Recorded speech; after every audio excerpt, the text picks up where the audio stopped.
You Vibe today, we're taking this young lady off the stage, away from all the scene blocking and line runs, lights and curtains, upstage left and downstage right, and putting her center frame on the vibe, to find out how Mellisa Gittens discovered her love for the arts. Welcome to the segment of You Vibe, and today we're here with the extraordinary and very talented Mellisa Gittens. And first off, you're very, I would say, well known in the arts community in St. Lucia. How did you first discover your love for theater arts? I think it was at primary school. I mean, I was constantly encouraging my teachers to dance and participate in je ne sais quoi production. So, well, the love grew from there. Wow. And you certainly, I would say, bring yourself out on stage, because you see, you normally, you walk around, you not tell, but when you're on stage, like, it's this whole other person. You have to get into it. So how do you prepare to actually get into stage mode?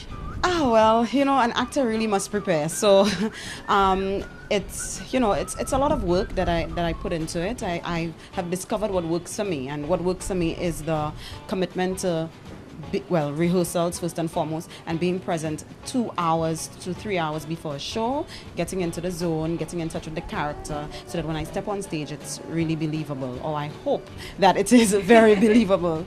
Well, I've seen some of the work that you've done, and I'm really impressed, actually. The latest, I would say, piece that I saw you, it was for the St. Lucia Business Awards, I think it was. Business Awards? I think it was you and Natalie. Right. Earlier this year, yes.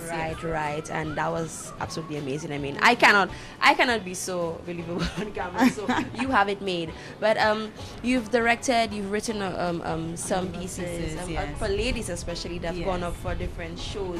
And some of these ladies as well have placed first or second with your talent pieces. How do you feel getting those accolades when you see these ladies going out and acting out just exactly what it is that you've written or told them to do?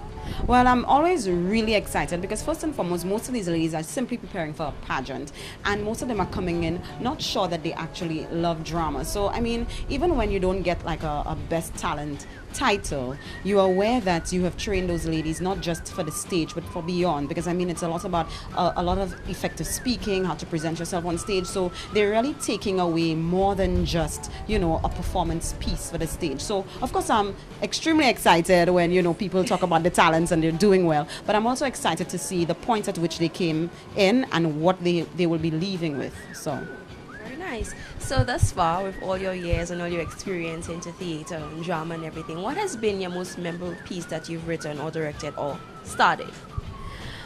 I think one of the most memorable pieces, I have a number of them. Sarafina would be the first one, because I think this is where St. Lucia really started looking at me as, you know, as an actress, and where I started feeling like, okay, yes, maybe I can really do this. But when I went to Trinidad, I did a piece called Bitter Cassava, and I was nominated for Best Actress Cacique Award there.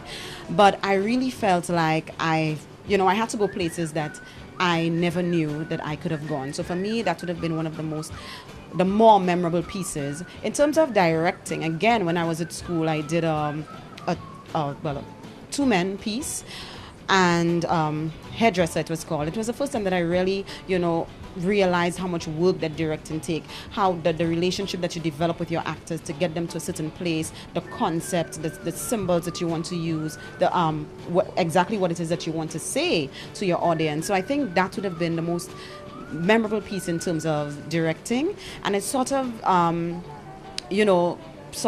my feet got wet, if you want to say that, and I was able to, you know, think about wanting to do that a lot more, which is why I'm now involved in pageantry and working with those girls and writing my own pieces.